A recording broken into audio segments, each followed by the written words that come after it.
نحمده ونصلي ونسلم على رسوله النبي الكريم اما بعد فاعوذ بالله من الشيطان الرجيم بسم الله الرحمن الرحيم قال الله تبارك وتعالى في القرآن المجيد وكيف تكفرون وأنتم تتلى عليكم آيات الله وفيكم رسوله ومن يعتصم بالله فقد هدي إلى صراط مستقيم صدق اللہ العظیم۔ قابل صد احترام علماء کرام، معزز مہمانان گرامی، قائدین تحریک منہاج القرآن اور آج کی اس درس عرفان القرآن کی نشست میں موجود جملہ حاضرین، اللہ رب العزت کا لاکھ لاکھ شکر ہے کہ جس نے اپنی توفیق خاص اور حضور نبی اکرم صلی اللہ علیہ وآلہ وسلم کے نالین مبارک کی تصدق سے ہمیں آج کی اس نہایت ہی بابرکت نشست میں حاضر ہونے کی توفیق عطا فرمائے، اور جس حسن نظم، جس خوبصورتی اور جس محبت اور ذوق و شوق کے ساتھ آج کی اس نشست کا اہتمام کیا گیا ہے، میں اس پر PP63 کی تنظیم کے جملہ عہدیدار اور بالخصوص تطل علی کے منہاج القرآن کے جملہ فورم سے تعلق رکھنے والے ذمہ داران کو، رفقا کو، اراکین کو اور ہر اس شخص کو جس نے کسی بھی حوالے سے آج کی اس درس عرفان القرآن کی نشست کے انتظام و انصرام میں حصہ لیا ہے، میں سب کو دل کی گہرائیوں سے مبارکباد بھی پیش کرتا ہوں اور دعا کو کہ اللہ رب العزت آپ کی اس کاوش کو اپنی بارگاہ میں شرف قبولیت عطا فرمائے۔ آج کی اس درس قرآن کی نشست میں گفتگو کے عنوان کے طور پر میں نے سورہ آل عمران، قرآن پاک کی تیسری سورت ہے اور اس کی آیت نمبر 101 تلاوت کرنے کا شرف حاصل کیا۔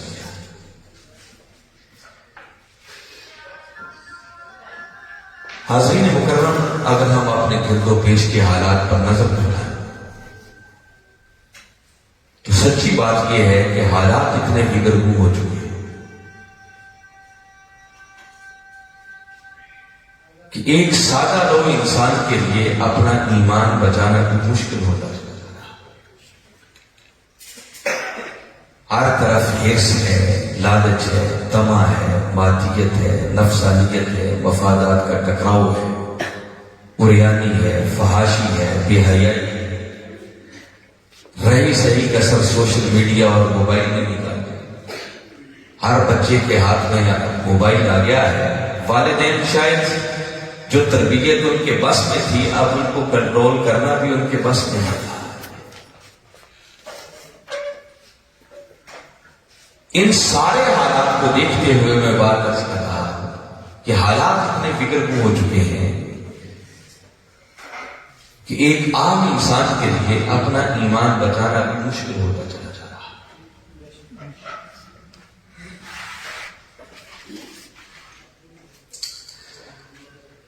تو سوال یہ ہے کہ جب حالات اتنے بگڑ جائیں، اتنے بگڑ ہو جائیں، تو پھر ایسے حالات میں ایمان کی حفاظت کیسے ہوتی ہے؟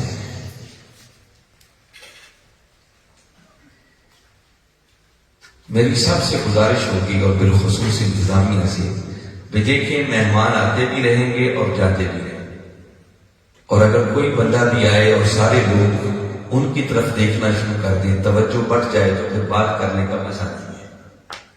اور انتظامیہ سے میری گزارش ہوگی کہ کوشش کریں، اب جو لیٹ آنے والے ہیں بڑے پروٹوکول کے ساتھ ان کو پیچھے بھیجیں۔ جب ایک بندہ سارا مجمع کراس کر کے آگے آتا ہے نا تو پھر سب کی توجہ بڑھ جاتی ہے۔ آپ پورے پروٹوکول سے 2-3 بندے پیچھے رہیں، یہ نہیں کہ کوئی آئے تو منور صاحب آگے فرنٹ سے اٹھ کر ان کو ریسیو کر دے جائے، وہ بندے پیچھے ہونے چاہیے تاکہ وہیں پر ان کو پورے پروٹوکول سے اٹھائے، تاکہ لوگوں کی اب توجہ نہ بٹے، درس قرآن کی کچھ اپنے تقاضے ہو۔ تو میں بات یہ کر رہا تھا کہ حاضرین مکرم اگر ایسے حالات سے واسطہ پڑ جائے جہاں ہر طرف ایمان کے لیے خطرات ہی خطرات، تو پھر ایمان کی حفاظت کیسے ہوتی ہے؟ قرآن اللہ کی ایک ایسی کتاب ہے کہ جس میں ہر پریشانی اور ہر مسئلے کا حل ہے، اور جو آیت کریمہ میں نے تلاوت کی ہے اس میں اللہ رب العزت نے ایمان کی حفاظت کا راز بتایا اور بات میں شروع کی، فرمایا وَكَيْفَ تَكْفُرُونَ، کہ تم کافر کیسے ہو سکتے، تمہارے ایمان کو خطرہ کیوں کر ہو سکتے؟ اس سوال کے انداز میں پوچھا جاتا ہے، اور ایک لمحے کے لیے چشم تصور میں لائیں جب آج سے 14 صدیاں قبل کی آیت کریمہ ہوئی اور باری تعالیٰ نے پہلی مرتبہ اس آیت کریمہ کے ذریعے کچھ لوگوں کو مخاطب کر کے پوچھا ہوگا کہ تم کافر کیسے ہو سکتے، تو وہ کون خوش نصیب ہوں گے؟ وہ یقیناً میرے آقا کے صحابہ کرام رضوان اللہ علیہ مجمعین، اور باری تعالیٰ ان سے مخاطب ہو کر فرما رہے ہیں کہ اے تیرے محبوب کے غلاموں، تم کافر کیسے ہو سکتے، تمہارے ایمان کو خطرہ کیوں کر ہو سکتا؟ کیوں؟ فرمایا اس لیے کہ تم تو خوش نصیب ہو کہ جن کو 2 بڑی نعمتیں میسر، فرمایا پہلی نعمت تو تمہیں یہ میسر ہے وَأَنْتُمْ تُتْلَى عَلَيْكُمْ آیَاتُ اللَّهِ، فرمایا ایک نعمت تو تمہیں یہ میسر ہے کہ صبح و شام تمہارے اوپر اللہ کی آیات کی تلاوت، اور ساتھ آگے فرمایا وَفِيكُمْ رَسُولُهُ، اور دوسری نعمت تمہیں یہ میسر ہے کہ تمہارے اندر اللہ کا رسول موجود ہے۔ تو فرمایا میرے محبوب کے غلاموں، ان دونوں نعمتوں کے ہوتے ہوئے تمہارے ایمان کو خطرہ کیوں کر ہو سکتا، تم کافر کیسے ہو سکتے؟ یاد رکھیں قرآن کا کوئی حکم کسی جگہ پر رکتا نہیں ہے، وہ قیامت تک کے لیے چل رہا ہو جاتا ہے۔ باری تعالیٰ نے بات تو کی ہے صحابہ کرام سے، مگر سنایا ہے قیامت تک آنے والے اہل ایمان۔ فرمایا جس طرح میرے محبوب کے غلاموں کو صحابہ کرام کو یہ 2 نعمتیں میسر تھیں کہ ان پر اللہ کی آیات کی تلاوت بھی ہوتی تھی اور میرا رسول بھی ان میں موجود تھا، اور یہ وجہ تھی کہ ان کے ایمان کو کوئی خطرہ نہیں تھا۔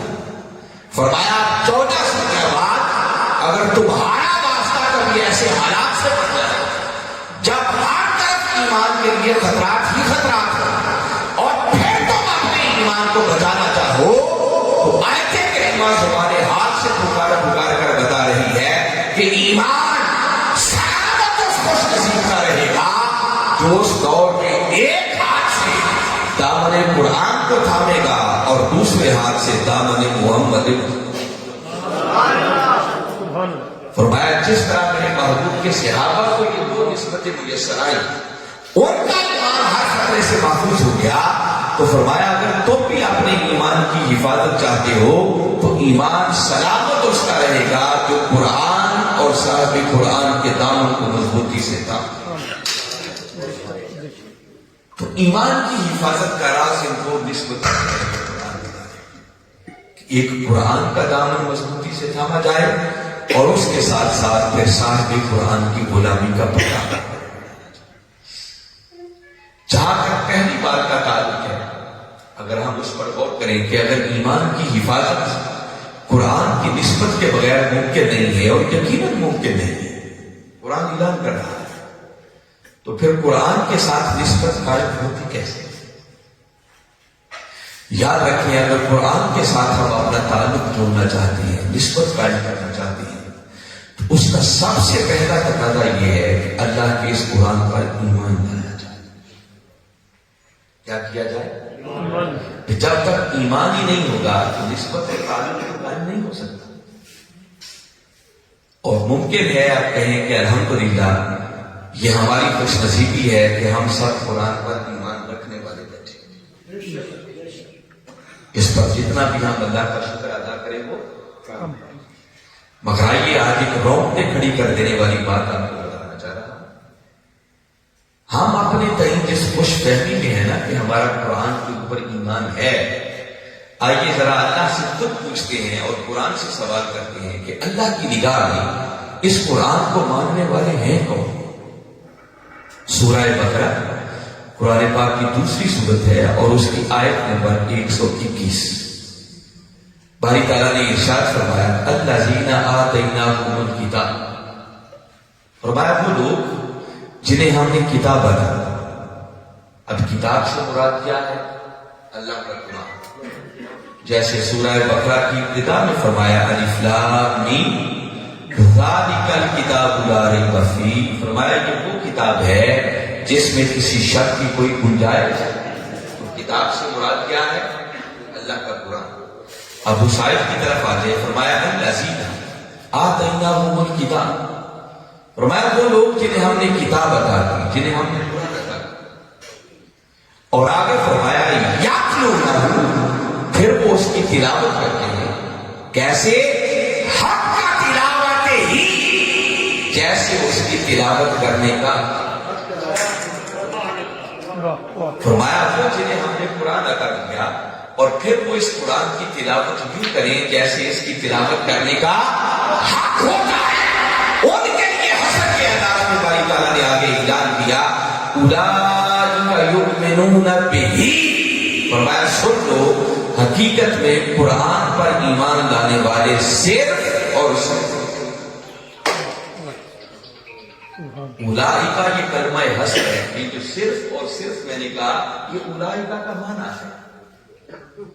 فرمایا صرف یہی وہ خوش نصیب ہے جن کا قرآن کو ماننا قبول کیا جائے. جس کا صاف معنی یہ ہے کہ باری تعالیٰ دو لفظوں میں فرما رہے ہیں کہ وہ شخص جو قرآن کی تلاوت کا حق ادا نہیں کرتا، فرمایا وہ کروڑ مرتبہ بھی اپنی زبان سے کہتا بھی کہ میں اس قرآن کو مانتا ہوں، ایمان رکھتا ہوں، فرمایا سن لو اس کے ایمان کا کوئی اعتبار نہیں ہے. ایمان معتبر اسی کا ہوگا جو قرآن کی تلاوت یوں کرے جیسے اس کی تلاوت کرنے کا. اور ہم ذرا قرآن پر ایمان کا دعویٰ کرنے والے، قریب کرنے والے اپنے گریبانوں میں جھانک کر دیکھیں. قرآن کی تلاوت کا حق ادا کرنا تو بڑی دور کی بات ہے، ہم تو وہ ہیں جو سرے سے تلاوت کرتے ہیں. رسول نے ہمارے ایمان کا حال کیا؟ ہم ایمان کے کس بھائی ہیں؟ میں آپ کو دعوت فکر دے رہا ہوں، میں کوئی قصہ کہانی نہیں کہہ رہا، اللہ کا قرآن بتا. گھر جا کے اس آیت کو پڑھیے، ایکزیکٹ لفظوں کا ترجمہ بتا رہا ہوں. اولئک یؤمنون بہ، فرمایا حقیقت میں یہی وہ لوگ ہیں جو اس قرآن پر ایمان لانے والے ہیں. کون؟ جو اس کی تلاوت یوں کریں جیسے تلاوت کرنے کا. اور ساتھ آگے باری تعالیٰ نے فرمایا وَمَن یکفر بہ، اور وہ جو اس قرآن کا کفر کرتے ہیں، اس کا انکار کرتے ہیں. اب جب ایمان سے مراد یہ ہے کہ جو اس کی تلاوت یوں کرے جیسے تلاوت کرنے کا حق ہوتا ہے، اب اگر کفر کا معنی متعین کرنا ہو کہ یہ تو باری تعالیٰ نے کہا وَمَن یکفر بہ، جو اس کا کفر کرتے ہیں، تو کفر سے مراد کیا ہے؟ جو اعتقاد میں کہتے ہیں کہ ہم قرآن کو نہیں مانتے، وہ تو الگ کافر ہے ہی. یہاں جس کفر کی بات ہو رہی ہے یہ وہ ہے کہ جن کو قرآن ملا اور پھر وہ اس کی تلاوت کا حق ادا کرتے ہیں، کفر ہے. ان کے لیے باری تعالیٰ نے حسن کے انداز میں اعلان کیا اولئک هم الخاسرون، فرمایا حقیقت میں یہی وہ بد نصیب ہیں جو خسارے والے ہیں، کھاتے والے. ذرا اندازہ کر لیں قرآن سے تعلق جوڑنے کا جو پہلا تقاضا ہے کہ اس پر ایمان لایا جائے. ذرا دیکھ لیں ہم اس ایمان کے کس پانی میں ہیں. کہاں قرآن کی تلاوت کا حق اور کہاں ہم کہ 6 مہینے گزر جائیں قرآن کی زیارت نصیب نہ ہو. دیکھیں نا ہم سارے مسلمان لوگ بیٹھے ہیں اور ایک ایسے ملک میں رہتے ہیں جو ایک آزاد اسلام ہے. دین سیکھنے پر، قرآن کے سیکھنے پر کوئی پابندی، مگر بد نصیبی کا عالم یہ ہے کہ ہمیں صحیح تلفظ کے ساتھ قرآن پڑھنا. ذرا سوچیں اس بات کا کبھی غور کیا کیسے مسلمان ہیں جن کو اپنی کتاب پڑھنے بھی کوئی نہیں آتی. وہ چند صورتیں جو کرنی ہوتی ہیں ہمیں ان کے بارے میں بھی نہیں پتا کہ ہم پڑھ کیا رہے ہیں اور کیا کیا رہے ہیں، نہیں ہے۔ اور پھر دعوے دار ہیں کہ ہم سے بڑا مومن کوئی نہیں، ہم سے بڑا مسلمان کوئی نہیں۔ کبھی غور تو کریں ہماری مسلمانی کی حقیقت کتنی ہے۔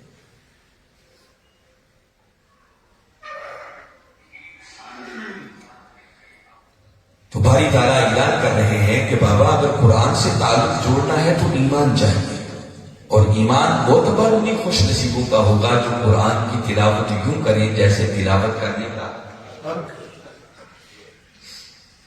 اب آپ کے ذہن میں آئے گا کہ پھر بتائیں قرآن کی تلاوت کا حق کیسے ادا؟ تو میں بالکل آسان لفظ ہوں۔ بد نصیبی یہ ہے کہ آج ہماری دین کے نام پر سجدے والی محافل اللہ ماشاء اللہ جو اچھی ہے وہ ہے، میں انکار نہیں کرتا، مگر موسٹلی حال یہ ہو چکا ہے کہ سوائے تفریح تباہ کی ان میں بچا کچھ نہیں۔ جیسے زندگی میں بہت سارے مشغلے ہیں نا، انجوائمنٹ، تفریح تباہ کے، بس اسی طرح کا ایک مشغلہ دین کے نام پر سجدے والی محافل ہے۔ لوگ وقتی طور پر ہنس لینے کے لیے دیکھتے ہیں کہ مولانا صاحب کتنے زور سے بولتے ہیں، دوسروں کو برا بلا کرنا کہتے، گالیاں کتنی دیتے، سر کتنی اچھی لگاتے ہیں۔ علم ان میں سے کسی ایک شے کا نام ہے۔ علم نہ زور زور سے بولنے کا نام ہے، نہ سر اور لے کا نام ہے، نہ کسی کو برا بلا کہنے کا۔ علم تو اس چیز کا نام ہے کہ آپ ایسی بات کریں کہ آپ کی گفتگو سے کسی کا عقیدہ سمجھے، کسی کا عمل سمجھے۔ اگر ساری ساری رات کے جلسے ہوں اور بدلے ہوئی نہ، اس جلسے کا کیا فائدہ؟ ہم ساری ساری رات محافظ میلاد کرتے ہیں، صبح جا کے فجر کی نماز بھی نہیں، کیا فائدہ ہے ایسے بات؟ ہمیں اثر نو اپنی محافل کو منظم کرنا۔ تو میں بالکل سادہ لفظ ہوں، آپ ان باتوں کو اپنے من میں جگہ دیں گے۔ آپ لوگوں سے کچھ کہنا چاہ رہا ہوں، تو پانے کے لیے نہیں کہ بس نوجوانوں نے پروگرام رکھ لیا ہے، میں آیا ہوں اور بس تقریر کر کے چلا نہیں، میں کچھ کہنا چاہ رہا ہوں۔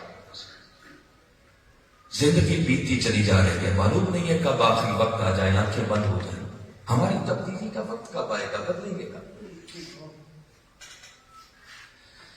اگر چاہتے ہیں کہ اس قرآن کے ساتھ ہمارا تعلق قائم ہو جائے، اور وہ نہیں ہو سکتا جب تک ہم اس قرآن کی تلاوت کا حق ادا نہیں۔ اب تلاوت کا حق کیسے ادا ہوگا؟ سن لیں، اس کا پہلا تقاضا یہ ہے کہ اللہ کی اس قرآن سے محبت کی جائے۔ کیا کیا جائے؟ اور محبت بھی کوئی روکھی سوکھی نہیں ہے، قرآن نظروں کے سامنے آئے، دل میں ایک محبت کی کیفیت، جیسے محبوب کو دیکھ کر انسان کا انگ انگ ایک فرحت محسوس کرتا ہے نا، یہ کیفیت آپ کے اندر پیدا ہوتی ہے۔ جس دن قرآن کی زیارت نصیب نہ ہو وہ دن آپ کا چین سے نہیں گزرنا چاہیے۔ کوئی پوچھے کہ اس قرآن سے محبت کی ضرورت کیا ہے، تو میں علمی باتوں کی طرف نہیں جا رہا، میں موٹی سی ایک ہی بات بتاتا ہوں۔ قرآن سے محبت اس لیے ضروری ہے کہ یہ قرآن ہمارے دو محبوبوں کا کلام ہے۔ قرآن اللہ کا کلام بھی ہے اور خود محمد مصطفیٰ صلی اللہ علیہ وسلم۔ کیا خیال ہے یا نہیں؟ اور مومن کی ایک علامت باری تعالیٰ نے بیان کی، فرمایا والذین آمنوا اشد حبا للہ، فرمایا جو مومن ہے نا وہ اپنے مولا سے بڑی شدید محبت کرتے ہیں۔ یا خالی محبت کی بات نہیں کی، اشد حبا، اور جب محبت شدید ہو جائے تو اسی کو عشق کہا جائے۔ فرمایا مومن تو وہ ہے جو اپنے مولا سے عشق کرے۔ اور ایسے ہی عاشقوں کی کیفیت بیان کرتے ہوئے قرآن کہتا ہے وَالَّذِينَ يَبِيتُونَ لِرَبِّهِمْ سُجَّدًا وَقِيَامًا، فرمایا یہ وہ عاشق ہے کہ جب مولا کے حضور عبادت کے لیے کھڑے ہوتے ہیں نا تو کبھی ساری ساری رات سجدے میں بیت جاتی ہے، کبھی کیا ہوتی ہے، ایسی محبت مولا سے ہوتی ہے۔ کہیں فرمایا الَّذِينَ يَذْكُرُونَ اللَّهَ قِيَامًا وَقُعُودًا وَعَلَى جُنُوبِهِمْ، فرمایا ان عاشقوں کا مولا سے محبت کرنے والوں کا حال تو یہ ہے کہ پھر یہ اٹھتے بیٹھتے چلتے پھرتے حتیٰ کہ پہلوؤں کے بل دیتے ہر وقت یہ اس محبوب حقیقی کو یاد کرتے۔ پوچھئے نا سیدہ کائنات فاطمہ زہرا سلام اللہ علیہا کا، سردیوں کی طویل راتیں ہوتی، اپنے مولا کے حضور جب عبادت کے لیے حاضر ہوتی نا تو ایک ہی سجدہ اتنا لمبا ہوتا کہ مؤذن اس کو فجر کی اذان کرتا۔ جب اذان کی آواز کانوں میں پڑتی تو ایک ساتھ بڑھ کر سجدے سے سر اٹھاتی اور عرض کرتی کہ مولا تم نے کتنی چھوٹی راتیں بنائی کہ تیری فاطمہ جی بھر کے ایک سجدہ کرتا۔ تو مومن تو وہ ہے جو مولا سے عشق کرتے ہیں۔ گویا ہم جب اپنے مومن ہونے کی بات کرتے ہیں تو اس کے اندر دعویٰ یہ چھپا ہوا ہے کہ ہم مولا سے عشق کرنے والے لوگ ہیں۔ جب اللہ سے محبت اور عشق کے دعوے دار ہیں تو کیا مولا کے کلام سے پیار نہیں ہونا چاہیے؟ بھائی محبوب کے کلام سے پیار نہیں ہوگا تو کس سے پیار ہوگا؟ ہم نعرے لگاتے ہیں نا جو ہو نہ عشق مصطفیٰ تو زندگی فضول، لگاتے ہیں نا نعرے، تو ہمارے عشق کی کبھی سوچا حقیقت کتنی ہے؟ اگر کبھی دل چاہے نا کہ این وہ کلمات وہ باتیں جو آقا کی زبان اقدس سے ادا ہوتی رہی وہ سننے کو ملے تو بابا اور کوئی بات ملے نہ ملے مگر قرآن کا ایک ایک لفظ اور ایک ایک حرف یہ وہی کلام ہے کہ یہ کلمات اسی طرح کبھی والے آقا کے لبوں کے بوسے دے دے کر نکل۔ کیا اس کلام سے پیار نہیں ہونا چاہیے؟ ہمیں مہینے گزر جائیں اور قرآن کی زیارت نہیں ہو سکتا، ہمارے عشق کی حقیقت کیا ہے؟ دین صرف نعروں کا نام تو نہیں ہے، دین کسی حقیقت کا نام ہے۔ تو میں بتا رہا ہوں کہ قرآن سے محبت اس لیے ضروری ہے کہ قرآن ہمارے دو مخلوقوں کا کلام ہے۔ اسے محبت جس دن قرآن کی زیارت نصیب نہ ہو وہ دن آپ کا چین سے نہیں گزرنا چاہیے، اور جب یہ محبت کی کیفیت نصیب ہو جائے تو اگلا تقاضا یہ ہے کہ پھر اس قرآن کا ادب کیا جائے۔ ادب پہلا کریمہ ہے محبت کی کریمہ، اگر ادب نہیں ہے تو انسان اپنے دعوت محبت کو نہیں کر سکتا۔ اور یہ قرآن تو وہ کتاب ہے جس کے آداب خود خالق کی کائنات نے سکھائی۔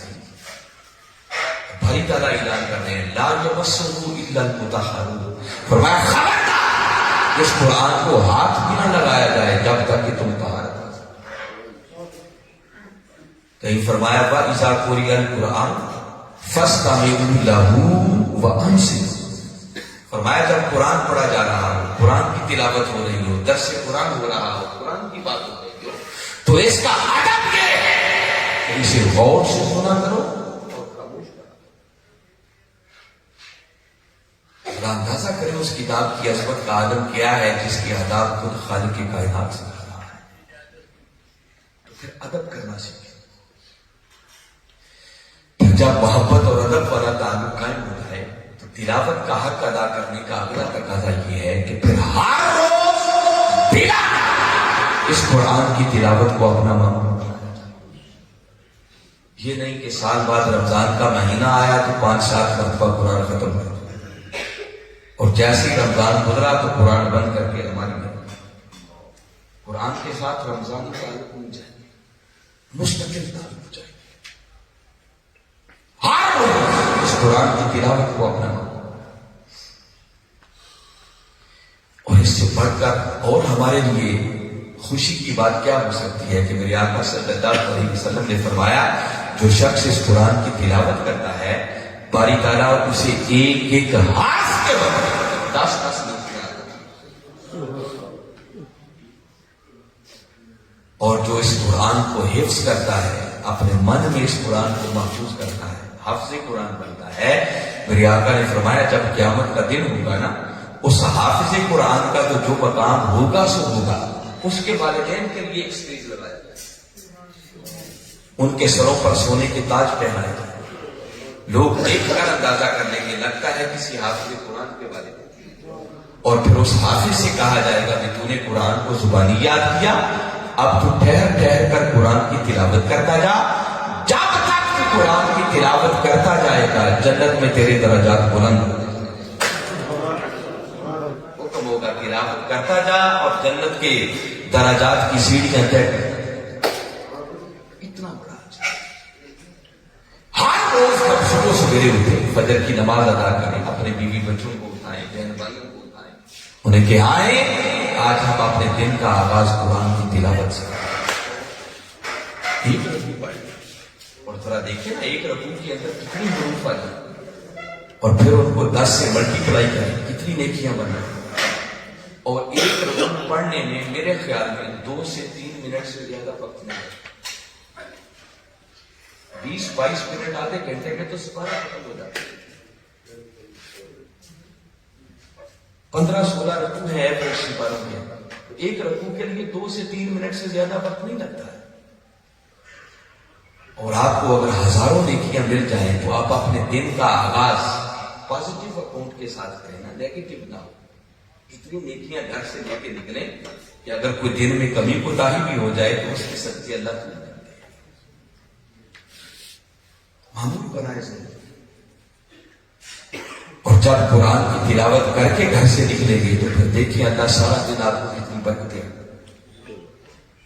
قرآن کی تلاوت کو اپنا معمول، پھر خدا کرے کہ ہمارا ذوق اس حد تک بھی ڈیولپ کرے کہ کبھی 5, 7, 10 دوست آپس میں مل بیٹھے اور جو اچھا قرآن پڑھنے والا ہو اسے کہیں بھئی آپ قرآن کی تلاوت کریں، ہم سارے قرآن کو سنیں۔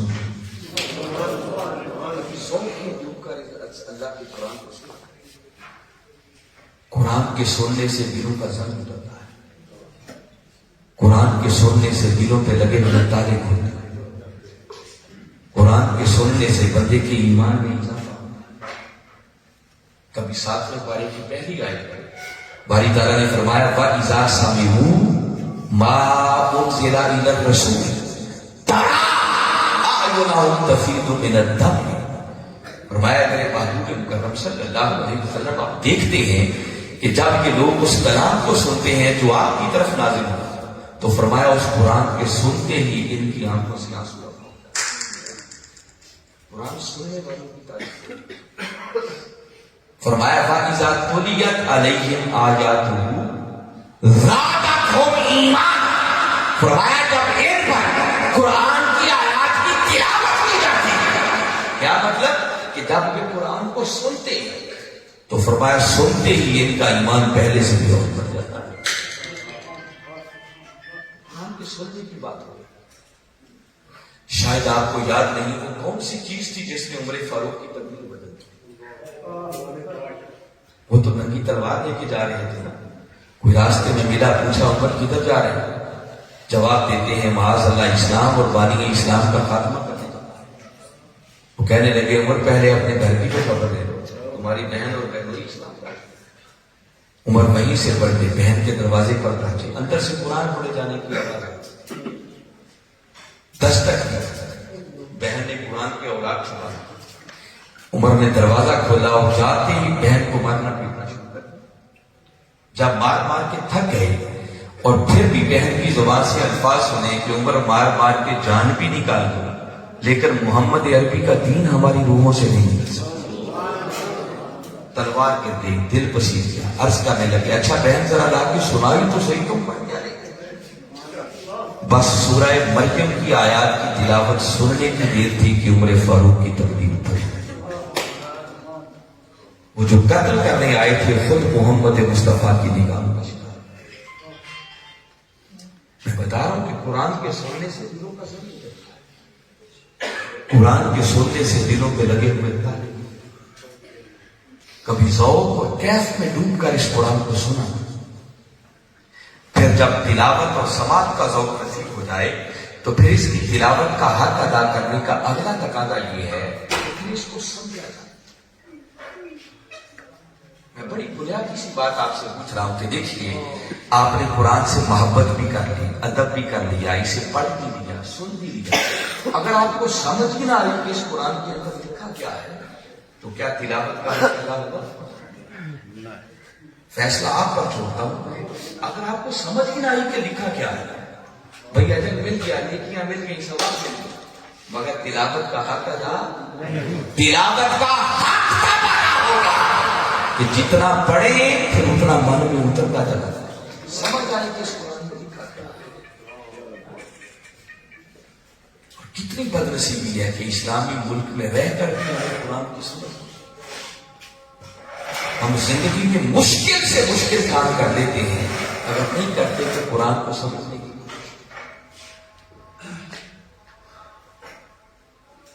اللہ اور اس کے رسول نے جو ہمیں زندگی گزارنے کا ایک دستور عطا کیا ہے، ہمیں سمجھ ہی نہیں ہے کہ اس کے اندر لکھا کیا ہے. حالانکہ باری تعالیٰ نے بار بار فرمایا وَلَقَدْ يَسَّرْنَا الْقُرْآنَ لِلذِّكْرِ فَهَلْ مِن مُدَّكِرٍ، فرمایا ہم نے نصیحت کے لیے اس قرآن کو بڑا ہی آسان کر دیا ہے، کوئی ہے جو اس قرآن سے نصیحت حاصل کرنا چاہے.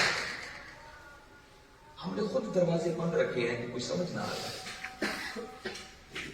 ہم نے سمجھ رکھا ہے کہ بس قرآن کو پڑھنا، اس کو سمجھنا، امام صاحب جانے اور جمعے کے خطیب جانے، ہمارا کیا تعلق قرآن کے ساتھ؟ اس سے بڑی بدنصیبی کوئی نہیں. ہر شخص کا اس قرآن کے ساتھ تعلق ہونا چاہیے. پھر ہر روز خط دو آیتیں پڑھیں مگر ترجمے کے ساتھ. وہاں رک کر ذرا غور کریں کہ یہاں میرے مولا نے مجھے زندگی گزارنے کا حکم کیا دیا. وہ مولا خوش کس بات سے ہوتا ہے، ناراض کس بات سے ہوتا ہے. زندگی بیت جائے اور ہمیں سمجھ ہی نہ آئے قرآن کے اندر کیا لکھا ہے، تو اس سے بڑی بدنصیبی ہو کیا ہو سکتی ہے. تو قرآن کو سمجھا کریں. بڑے بڑے اچھے ترجمے اویلیبل ہیں، ایک سے بڑھ کر ایک ہے، مگر اس صدی کے اندر عظیم شاہکار ترجمہ قرآن پاک ہے جو کملی والے آقا کی محبت اور عشق میں لکھا ہوا تھا. اتنا آسان سلیم اسباب محاورہ کہ خالی ترجمے کو پڑھیں ماں باپ کے من میں اترتے چلے. کئی تفسیروں سے بے نیاز کر دینے والا ترجمہ، تفسیری شان کا حامل ترجمہ، وہ ترجمہ عرفان القرآن جو وقت کے مجدد حضور شیخ الاسلام پروفیسر ڈاکٹر محمد طاہر القادری مدظ اللہ العالی کا لکھا ہوا ترجمہ ہے. اس ترجمے کو اپنے گھروں میں رکھیں. اور میں آپ لوگوں کو دعوت دے رہا ہوں کبھی 5-7 ترجمے رکھیں اور پھر کمپیریٹیو ذرا موازنہ کریں، دیکھیں آپ کو سمجھ آ جائے گی کہ اس صدی کے اندر عرفان القرآن کے ترجمے کا مقام و مرتبہ کیا ہے. ہمارا ذوق ہی نہیں ہے قرآن پڑھنے کا، ہمیں کیا خبر کس نے کیا لکھا. تو میرا کہنے کا مطلب ہے کہ ترجمے کے ساتھ پڑھیں، اس پر غور کریں، فکر کریں. قرآن بار بار کہتا ہے افلا یتدبرون القرآن، کیا تم قرآن کو تدبر نہیں کرتے اور فکر نہیں کرتے؟ قرآن میں سوچیں، ایسے ایسے ائمہ گزرے ہیں کہ بس قرآن کی ایک آیت آتی ساری اسی میں غور و فکر کرتے ہوئے پتہ ہی نہ چلتا رہا. ایسے ایسے معنی اس کے اندر پڑ جاتے تھے. کبھی اس قرآن میں ڈوبا کریں. کائنات میں اس جیسی کتاب کوئی نہیں ہمیں بتا رہا. بدقسمتی ہے کہ ہم نے اسے محض برکت کے لیے رکھا ہے کہ گھر میں قرآن پڑھا ہے، بیٹی کو رخصت کرنا ہے تو چلو قرآن لے آؤ، اس کے نیچے سے گزار دو. بیمار ہو جائے تو کہتے ہیں اس کے پاس سورہ یاسین کی تلاوت کرو، اس کی مشکل آسان ہو جائے. میرا ایمان ہے کہ جان پہ بن جائے یاسین اس کے قریب پڑی جائے تو اس کی مشکل آسان ہوتی ہے. مگر اے انسان کبھی سوچ، اگر کوئی دوسرا قرآن پڑھے اور تیری مشکل ٹل سکتی ہے، آسان ہو سکتی ہے، تو سوچ اگر تو نے خود زندگی میں اس قرآن کو پڑھا ہوتا، اس کو سمجھا ہوتا، اس پر عمل کیا ہوتا، تو تجھ پر کرم کے کتنے دروازے ہو جاتے.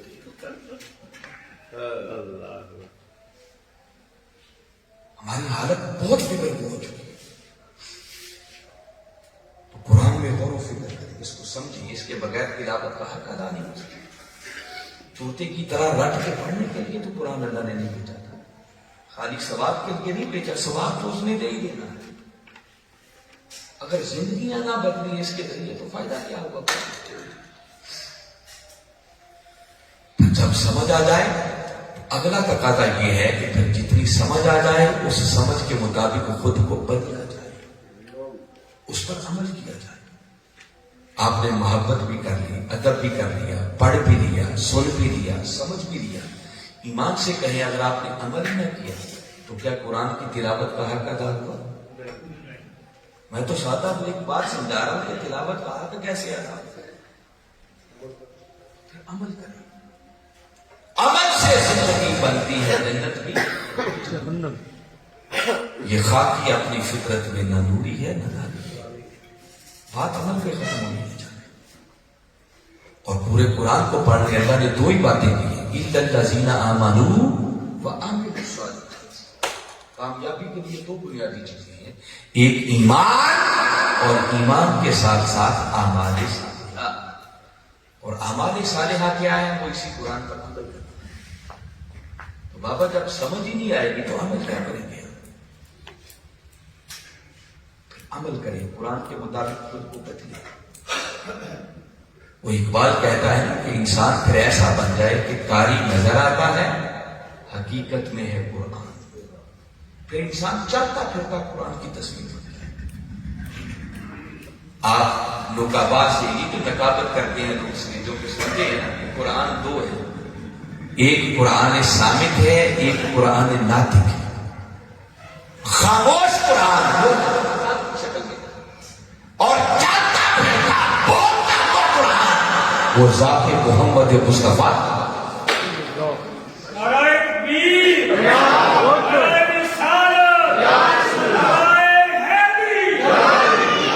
قرآن کی آیتیں اترتی، آقا کا اپنا رنگ اترتا چلا جاتا، خدا کی صفات کا رنگ چڑھتا چلا جاتا۔ جب قرآن کا نزول مکمل ہوا تو صورتحال یہ تھی کہ ذات مصطفیٰ کی تھی، صفات ساری کی ساری اللہ نے قرآن کے ذریعے خود اپنا رنگ مصطفیٰ پر چڑھا دیا۔ آقا چلتے چلتے قرآن دیکھیں نا، ابھی میں نے سنا اور آپ لوگوں کے علم میں ہے کہ کل 13 رجب مولا کائنات علی شیر خدا کا یوم میلاد گزرا ہے، بڑے بڑے جشن منائے گئے ہیں، لوگ منا رہے ہیں، خوش نصیب ہے جو ایسا کرتے ہیں۔ اور میں نے دیکھا ہے کہ جس جلسے میں چلے جائے جب نعرہ حیدری آتا ہے تو بڑے زور سے لگاتے ہیں نا، اور اس وقت تک کسی محفل میں نعت خوانوں کی نعت مکمل ہی نہیں ہوتی جب وہ علی کی منقبت نہ پڑھے۔ معلوم نہیں کیا کیا منقبت علی علی کر کے ہم پڑھتے ہیں نا۔ کبھی آپ نے سوچا ہے کہ اس علی سے ہماری نسبت اور تعلق کیا ہے؟ میں صرف ایک ہی پہلو بتا رہا ہوں تو ہمارا عنوان چل رہا ہے۔ میرے آقا صلی اللہ علیہ وسلم نے فرمایا القرآن مع علی و علی مع القرآن، فرمایا قرآن علی کے ساتھ ہے، علی قرآن کے ساتھ ہے، اور ان کی یہ معیت، یہ سنگت، یہ ساتھ اتنا مضبوط ہے، فرمایا حتیٰ کہ قیامت والے دن حوض کوثر پر بھی آئیں گے تو علی اور قرآن۔ علی تو وہ ہے کہ جو قرآن سے لکھا ہے، قرآن علی سے لکھا نہیں ہے، علی قرآن سے لکھا ہے۔ اور وہ کیسے علی کے ماننے والے ہیں جن کو قرآن دیکھنے کی بھی فرصت نہیں؟ کیا خالی علی علی کرنے سے علی والے بن جائیں؟ کوئی کائنات میں ایسا کاری دیکھا ہوں تو مجھے بتائیں۔ مولا کائنات علی شریف خدا رضی اللہ تعالیٰ عنہ گھوڑے پر سوار ہوتے، ایک رکعت میں پاؤں رکھتے، الحمد سے قرآن کی تلاوت شروع کرتا، اور دوسری رکعت میں جانے سے پہلے پہلے والناس کا قرآن کی تلاوت ختم کرتا۔ یہ ہے آج ہم جھومتے ہیں علی کا نعرہ لگا کر، ذرا غور تو کریں کہ ہمارا علی سے تعلق کیا ہے۔ خالی کھوکھلے نعروں کا نام تو دین نہیں ہے۔ علی نے جس لاڈلے کی تربیت کی ہے نا، علی کے لاڈلے کا عالم تو یہ ہے کہ سر تن سے جدا ہو، نیزے کی نوک پر سوار ہو، پھر ہی ہونٹوں پر قرآن کی آیات کی تلاوت۔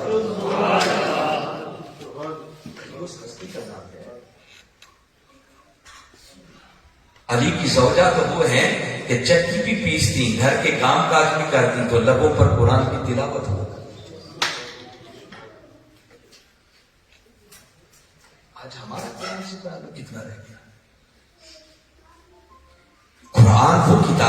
کہ اللہ رب العزت نے ساری کائنات جملہ اس قرآن کو جمع کر دیا. اور قرآن خود کہتا ہے لا رتب ولا یابس الا فی کتاب مبین.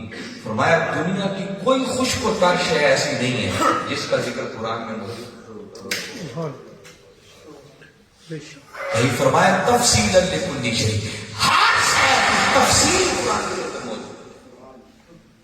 کئی فرمایا کہ بھی آدم لکل شیء, قرآن ہر چیز کا کھلا بیان. ایسی کتاب اللہ نے بنائی. امام شافعی رحمۃ اللہ تعالی دعویٰ کیا کرتے تھے, بس نے پر فرماتے آؤ جس نے جو سوال کرنا ہے کرو, اس کا جواب تمہیں اللہ کے قرآن سے. حضرت عبداللہ ابن عمر رضی اللہ تعالیٰ عنہ فرمایا کرتے تھے کہ اگر میرے اونٹ کی رسی اور نوکین گم ہو جائے تو دائیں بائیں تلاش نہیں کرتا, قرآن کھول کے سوال کرتا ہوں, مجھے قرآن بتاتا ہے کہ میرے اونٹ کی رسی اور نوکین کا مطلب یہ ہے قرآن کی معرفت. اور وہ جو ساری کائنات کے علوم اس قرآن میں جمع کر دیے گئے, اللہ رب العزت نے قرآن کے ان ساری علوم کو جمع کیا, ان کو سورہ فاتحہ جمع. اس لیے سورہ فاتحہ کو ام القرآن بھی کہا جاتا. اور سورہ فاتحہ کے سارے علوم کو جمع کیا, اللہ رب العزت نے بسم اللہ الرحمن الرحیم, اور بسم اللہ الرحمن الرحیم کے سارے علوم جب اکٹھے کیے تو ان کو بسم اللہ کی بات جمع کر. اور مولا کائنات علی شیر خدا فرماتے ہیں انا نقطۃ تحت الباء, فرمایا لوگوں سن لو میں باء کے نیچے وہ نقطہ ہوں جس میں اللہ نے کائنات کے سارے علوم جمع کر. اللہ سبحان. یہ ہے علی, جن کا نام علی علی لے کے کرتے ہیں. میں آپ کو دعوت فکر دے رہا ہوں کہ کبھی اپنی باتوں پر ہم غور کیا کریں, ہم زبان سے کہتے کیا ہے اور ہمارا عمل کیا ہے.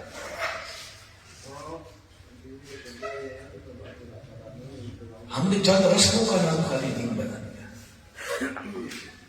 اور اگر کسی کے ذہن میں یہ خیال آئے تو اس نقطے کے اندر سارا کچھ کیسے آ گیا, تو اللہ کا اور اس کے رسول کا اور مولا کائنات کا فرمان شک کی کوئی گنجائش تو نہیں, مگر نقطے کے اندر سب کچھ آتا ہے.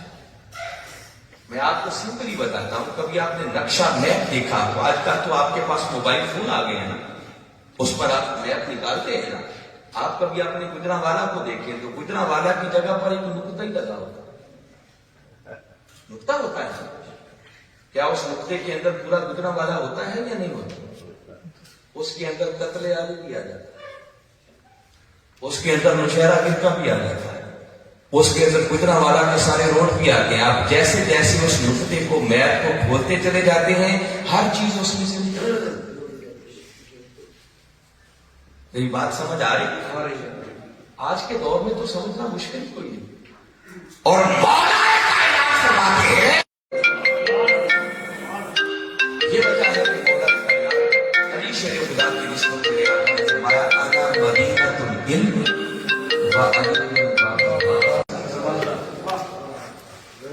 جو علم مصطفی کی خیرات اس شہر سے لینا چاہتا ہے کہ قدموں سے رابطہ نہ کرے, شہر میں داخل نہیں ہو جائے. علی تو اس علم کے خزانے کا نام ہے کہ کائنات کے ساتھ علی کے سینے کے اندر ہے. اور ہم وہ ہیں کہ جنہوں نے کبھی قرآن پڑھ کے دیکھا نہیں ہے. میں آپ کو ایک دعوت فکر دے رہا ہوں, کاش اگر میری گفتگو کو سن کر کوئی ایک بھی سمجھ گیا تو میں سمجھوں گا میرے آنے کا مقصد پورا ہے. اور اگر بدلا کوئی نہ تو میں سمجھوں گا مجھ سے بڑا بد نصیب کوئی نہیں. ابھی میری زبان میں ایسا ہی اللہ نے پیدا کیا, وہ میرے گناہ ہے کہ وہ قابو کرے. میں چاہتا ہوں کہ کم از کم آج کی گفتگو کے بعد کچھ تو ایسے نکلے نا جو ہر روز قرآن کی تلاوت کو اپنا معمول بنا لے. کچھ تو ہونا تو اس سے آگے بڑھے تو ترجمے کے ساتھ پڑھنا شروع کر دیں. کچھ ایسے بھی ہوں جو پھر جتنی سمجھ آ جائے تو اس کے مطابق خود کو بدلنا شروع کر دیں. کوئی تبدیلی آنا چاہیے, وہ سفر طے ہونا چاہیے, آگے بڑھنا چاہیے. اور قربان جائیں پھر مولا کائنات علی شیر خدا کے علم پر وہ خالی یہ نہیں تھا کہ بس یہ ظاہر والے قرآن کے معنی جانتے تھے. مولا کائنات خود فرماتے ہیں انزل القرآن والا سب آبی احرف، فرمایا قرآن 7 مختلف قرأتوں میں نازل ہوا اور ہر قرأت کے اندر ہر لفظ ہر حرف کا ایک ظاہر معنی ہوتا ہے، ایک باطن معنی ہوتا ہے. اور یہ بیان کر کے فرماتے ہیں کہ واحد میں نبی ہوں کہ جو قرآن کی ہر قرأت کے اندر ہر لفظ کا ظاہر بھی جانتا ہوں، باطن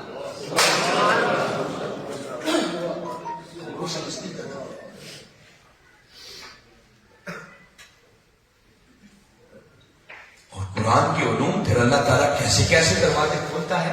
علی جیسا قاضی کوئی نہیں تھا، میتھمیٹیشین کوئی نہیں تھا یار، خالی یہ مذہبی فتوی نہیں آتے تھے.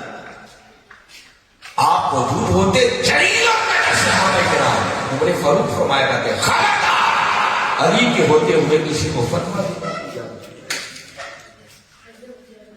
اللہ نے وہ علم کے سمندر آتا ہے، ایسے فیصلہ فرماتا ہے. آپ کی دلچسپی کے لیے تاکہ زیادہ سیریس باتیں نہ ہو جائیں، آپ تھوڑا سا اس میں ہنس بھی لیں اور دیکھیں مولا کائنات کے علم کا عالم. آپ کے سامنے ایک کیس لایا، 2 لوگ تھے کہیں سفر پہ جا رہے تھے. ایک کے پاس 3 روٹیاں تھیں، دوسرے کے پاس 5 روٹیاں. جب کھانے لگے تو ایک مسافر اور ساتھ شامل، اس نے کہا بھی مجھے بھی شریک کر دو. تینوں نے مل کر وہ 8 روٹیاں. جب وہ مہمان چلنے لگا تو اس نے 8 درہم نکال کر لیا. وہ درہم دے کے چلا گیا، مگر درہم کی تقسیم پر ان میں آپس میں جھگڑا. جس کی 3 روٹیاں تھیں وہ کہنے لگا کہ دیکھیے ہم اکٹھے جا رہے تھے، اس نے 8 درہم دیے، آدھے آپ دے دو آدھے مجھے دے دو. جس کی 5 روٹیاں تھیں وہ کہنے لگا نہیں آپ کی 3 روٹیاں تھیں، آپ کو 3 ملنے چاہیے، میری 5 تھی تو مجھے 5 ملنے چاہیے. جھگڑا چلتے چلتے مولا کائنات علی شیر خدا کی بات کا آپ نے دونوں کی بات سنی اور سن کے وہ جو 3 روٹیوں والا تھا نا اسے فرمایا کہ تمہیں 3 دے رہے ہیں، لے لو، اس میں تمہارا فائدہ. اس نے کہا جی نہیں، مجھے آپ سیٹسفائی کریں، میرا حق 3 نہیں بنتا، مجھے برابر 4 ملنے چاہیے. آپ نے بڑا سمجھایا کہ یہ تمہارے لیے فائدہ ہے، لے لو.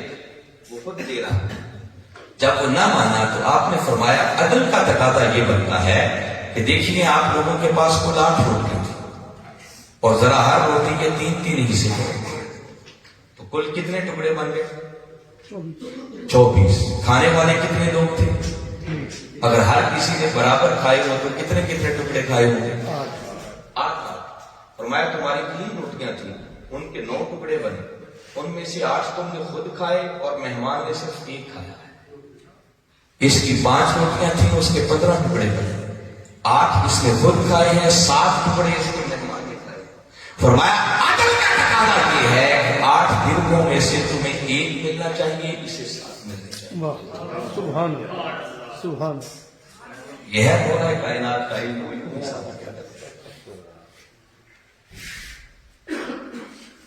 ایک مسئلہ آ گیا ان کے سامنے. 17 اونٹ 3 بندوں میں تقسیم ہونے تھے اور ان کی تقسیم کا جو ان کا حصہ بنتا تھا کہ ایک کو ان میں سے آدھے ملنے تھے، 1/2 حصہ ملے.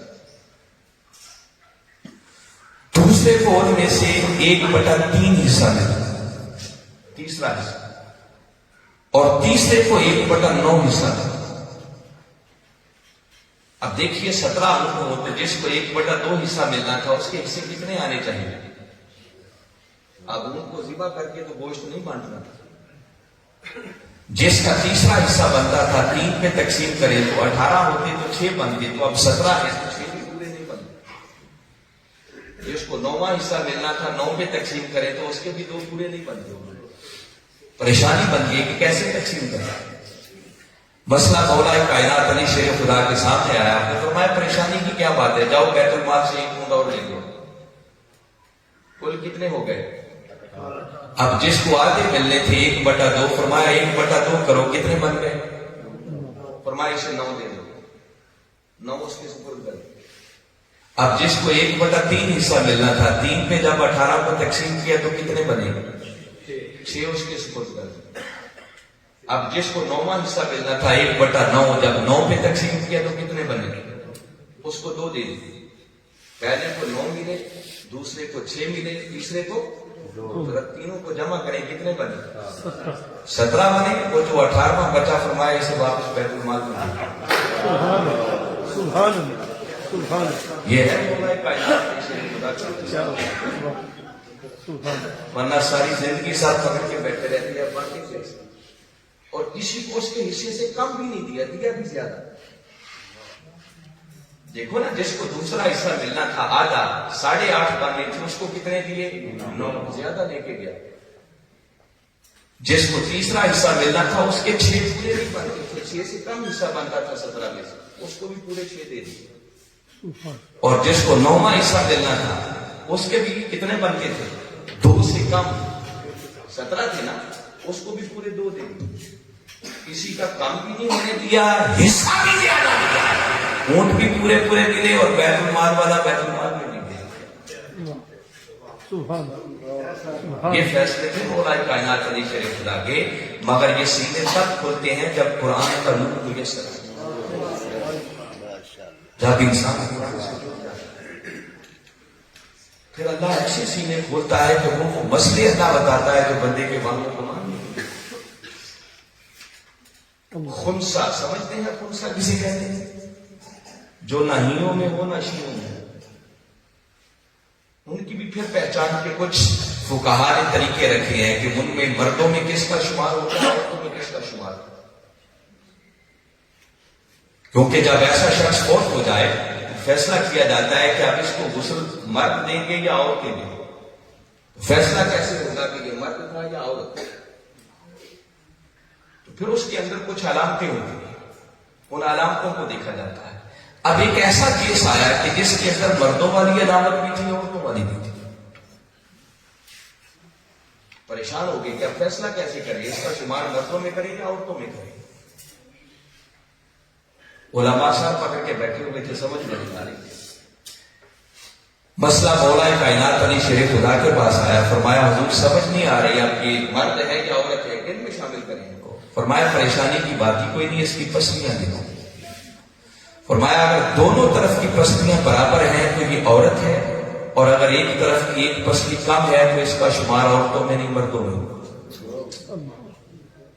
فرمایا اس لیے کہ آدم علیہ السلام کی بائیں پسلی توڑ کر حضرت حوا علیہ السلام کو پیدا کیا تھا، اور جب سے وہ ایک پسلی ٹوٹی، آج کل ہر مرد کی پسلیاں گریں تو ایک طرف ایک زیادہ ملے گی، دوسری طرف ایک کم ملے گی، مگر عورت کی پسلیاں گریں گے دونوں طرف برابر۔ یہ فیصلے تھے مولا کائنات علی شیر خدا۔ مگر میں بتاتا ہوں کہ یہ نور تب میسر آتا ہے جب قرآن سے جڑ جائے۔ یہ آپ کو دعوت فکر دے رہا ہوں، اللہ کرے کہ آپ کا یہ درس قرآن جاری رہے، ہر مہینے شروع ہو جائے، اور ہمارا ٹوٹا ہوا تعلق قرآن سے بحال کم و بیش الحمدللہ حضور شیخ الاسلام کی شاگردوں کی ٹیم کے زیر اہتمام اس وقت بھی 300 سے زائد مقامات پر ہمارے پنجاب بھر کے اندر دروس قرآن ہر مہینے ہوتے ہیں، ریگولر بیسس پہ، جس میں ہمارے اسکالرس جاتے ہیں پھر قرآن کا پیغام، اور پھر حضور شیخ الاسلام کے اپنے علم کے کیا کہنے ہیں، ان کی تو ساری زندگی قرآن میں گزری ہے۔ آغاز انہوں نے بھی درس قرآن سے کیا، پھر ایسے دروس قرآن کا سلسلہ شروع ہوا کہ قرآن کے وہ آپ نے چشمے جاری کیے کہ پوری دنیا ان سے علم کی خدمت کرتی۔ اور اس صدی کے اندر دیکھیں نا، اس مشن کا نام ہی منہاج القرآن ہے۔ کیا نام ہے؟ تو اگر یہاں سے قرآن کا فیض نہیں ملے گا تو کہاں سے؟ اور واللہ کہ میں بتا رہا ہوں، کوئی مانے یا نہ مانے، تعصب کی عین کے اتار کر کبھی سوچیں، اس صدی کے اندر قرآن سے بات کرنا اگر سکھائی ہے تو خدا کو ورنہ مجھے اندازہ ہے، بہوش و حواس میں یہ دیکھتا تھا کہ آپ نے سنیوں کی مجلس میں جاتے اتنا ماشاءاللہ تو اچھے چند ایک ہوں گے، مگر بالعموم ہمارا حال یہ تھا کہ جب تقریر کرنے لگتے علماء تو برکت کے طور پر ایک آیت پڑھتے شروع میں خطبے میں، پھر پوری تقریر میں اس کا ترجمہ بھی کوئی نہیں کرتا۔ پھر ہماری تقریروں میں سوائے قصے کہانیوں کے اور اولیاء کی کرامتوں کے اور کچھ نہیں کرتا۔ اس صدی کے اندر اگر قرآن سے بات کرنا سکھائی ہے تو تو یہ کریڈٹ ڈاکٹر طاہر القادری جس نے جب بھی بات کی ہے یا قرآن سے کی ہے یا مصطفیٰ کے فرمان سے، پھر باقی چیزیں اس کی تائید میں آتی ہیں۔ ترجمہ عرفان القرآن لکھ کر اس شخص نے قرآن کو اتنا آسان بنا دیا کہ ہر شخص اس کو پڑھے، قرآن کے مفہوم اس کے من میں اترتے چلے جائیں۔ پھر قرآنی انسائکلوپیڈیا جو 8 جلدوں پر مشتمل 50,000 موضوعات قرآن سے اخذ کر کے قرآن کا انالیسس کرتے ہیں، اور آپ ان کی 1200 کے لگ بھگ کتابیں ہیں، کبھی ان کا مطالعہ کریں، ان کو دیکھیں، قرآن اور حدیث سے مزید نظر ہزار موضوعات پر ان کے خطابات، ان کے قرآن کو، ان کے خطابات کو سنیں، اس میں لطیفے نہیں ملیں گے، چٹکلے نہیں ملیں گے، اس سے کہانیاں نہیں ملیں گی، یا اللہ کا قرآن ہوگا یا اس کے رسول کا فرمان۔ میں تو ان کا ایک نالائق سا شاگرد ہوں، ان کے شاگردوں کی صفوں کے اینڈ پہ جو جوتے پڑے ہوتے ہیں نا، جوتوں میں بیٹھنے کے قابل نہیں۔ آپ کو دعوت دے رہا ہوں، اگر کبھی سننا ہو تو اس وقت کے مجدد کو سنو۔ طاہر القادری جیسے لوگ روز روز پیدا نہیں ہوتے، صدیوں بعد ایسے لوگ پیدا ہوتے۔ آپ کی موبائل فون ہر کسی کے ہاتھ میں ہوتا ہے، لیکن اللہ کی فضول چیزیں دیکھ کر بھی تو ہم وقت ضائع کرتے ہیں نا۔ اسی موبائل میں کسی ساتھ فیچر پر جا کر صرف ڈاکٹر طاہر القادری لکھے، منہاج القرآن لکھے، اتنے اس پردے کے اندر کے ہزارہا خطابات آپ کے سامنے آ جائیں گے کہ میں چیلنج کر رہا ہوں، دعوے سے کہہ رہا ہوں کہ اگر کوئی شخص آج سے ہر روز ان کا ایک خطاب سننا شروع کرے تو بندے کی زندگی ختم ہو سکتی ہے، اس پردے کے اندر کے خطابات ختم نہیں ہو سکتے۔ ہر کتاب دوسرے سے خطاب منفرد ہے، اس میں نئے آپ کو معرف نہیں چیزیں، کبھی ان کو سنیں، آپ کو سمجھ آئے دین کیا ہے، ایمان کیا ہے، ہماری ذمہ داریاں کیا ہے، قرآن کیا ہے، کامیابی کیسے ہوگی، اللہ اور اس کا رسول کا نعرہ کیا کرتا ہے۔ میں آج انہیں چند بنیادی باتوں پر اکتفا کرتے ہوئے بھارے دیگر آج کی اس تقریب کے جملہ منتظمین کو دل کی گہرائیوں سے مبارکباد پیش کرتا ہوں۔ دعا گو ہوں کہ اللہ آپ کی اس کامل کو قبول فرمائے، اور جو کچھ میں نے کہا ہے سمجھ کر اس پر ایمان لاتے ہوئے ہمیں قرآن کے ساتھ اپنے تعلق کو پختہ کرے، اور ایسا قرآن کے ساتھ باری تعالیٰ ہمیں جوڑ دے کہ پھر ہماری زندگی بھی دنیا بھی کامیاب ہو جائے، وما علینا الا البلاغ۔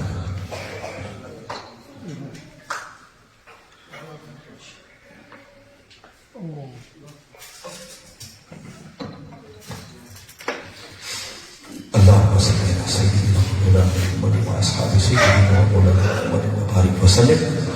مولا یہ درس قرآن کی نشست ہوئی دور و نزدیک سے ہمارے بھائی بزرگ جوان بچے آئے ہیں، مولا سب کی حاضری اپنی بارگاہ میں قبول فرما۔ مولا ان کو ایک ایک لمحے اور ایک ایک قدم پر اپنی بارگاہ سے کروڑوں نیکیاں عطا فرما۔ مولا یہ تیرے قرآن کی محبت لے کر آئے ہیں، ہم اس قابل نہیں ہیں جو کسی کو قرآن سمجھا سکے، مولا تو اپنی بارگاہ سے ہم سب کے لیے قرآن کی ہدایت کے دروازے کھول دے۔ مولا ہمیں اس قرآن کے ساتھ محبت کرنے والا بنا، اس قرآن کی تلاوت کا ذوق عطا فرما، اس قرآن کی سماعت کا ذوق عطا فرما، اور اس کا ادب کرتے ہوئے پھر اس قرآن کو سمجھنے کی توفیق عطا فرما، اور مولا پھر خود کو اس قرآن کے مطابق بدلنے کی توفیق عطا فرما۔ مولا اپنے محبوب کی سچی اور سچی محبت عطا فرما، ان کے در کا سنگ بننے کی توفیق عطا فرما، ان کی سیرت طیبہ کو اپنا اوڑھنا بچھونا بنانے کی توفیق عطا فرما۔ مولا آج کی اس مبارک نشست کے صدقے جو بیمار ہیں سب کو شفائی بھلی عطا فرما، جو اس دنیا سے پردہ کر گئے مولا ان کی بخشش و مغفرت فرما۔ مولا جن ساتھیوں نے آج کی اس نشست کا اہتمام کیا ہے ان کی اس کاوش کو اپنی بارگاہ میں شرف قبولیت عطا فرما، ان کے گھروں میں اپنی خصوصی رحمتیں اور برکتیں نازل فرما۔ مولا ہمیں صحیح معنوں میں اس قرآن کے ساتھ جڑ کر اپنی دنیا اور آخرت کو کامیاب بنانے کی توفیق عطا فرما۔ مولا جو نوجوانوں کی خواہش ہے کہ یہ ریگولرلی باقاعدگی ہر مہینے درس قرآن اسی طرح کامیابی سے چلتا رہے، مولا اس نیک کام کے راستے میں حائل اگر کوئی مشکلات ہیں، رکاوٹیں ہیں، تو خزانہ غیب سے مدد فرماتے ہوئے ان مشکلات کو دور فرما، اور ہمیں قرآن کے ساتھ اپنا تعلق جوڑنے والا بنا۔ مولا ہمیں ایمان کی سلامتی عطا فرما، رزق حلال عطا فرما، برکت اور وسعت عطا فرما، ہمارے قائد کو عمر خضر عطا فرما، مولا ان کا سایہ تاثیر ہمارے سروں پر قائم اور دائم فرما۔ ہمیں ان کا دست و بازو کرنے کی توفیق عطا فرما اور ان کے چشمہ علم سے مستفید ہو کر پوری دنیا تک اس پیغام کو پہنچانے کی توفیق عطا فرما یا رب بالمصطفیٰ بلغ مقاصدنا واغفر لنا ما مضى يا واسع الكرم مولاي صل وسلم دائما ابدا على حبيبك خير الخلق كلهم وصلى الله تعالى على خير خلقه محمد وعلى اله واصحابه اجمعين برحمتك يا یا بہتر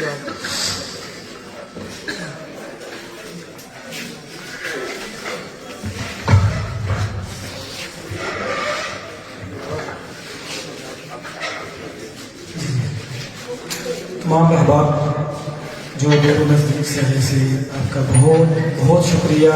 اللہ آپ کو ایک ایک قدم پہ ہزاروں لاکھوں کروڑوں نیکیاں عطا فرمائے. اور قرآن کا جو پیغام ہے یہ میں سمجھتا ہوں کہ آج یہ دل میں اتنا پیارا خطاب ہوا ہے قرآن سے محبت کرنے کا, تو میں سمجھوں گا کہ کل ہماری جب صبح ہو تو قرآن پاک کی تلاوت کے ساتھ اللہ پاک سب کا آنا قبول فرمائے. بالخصوص تحریک منہاج القرآن کے جو ساتھی دور و نزدیک سے جہاں سے بھی آئے ان سے ملتمس ہوں کہ تھوڑی دیر کے لیے رکیں, آپ سے تھوڑی سی مشاورت کرنی ہے تاکہ آئندہ کا جو پروگرام ہے اس کو اس سے بھی بہتر کیا جا سکے. اللہ پاک قبول فرمائے.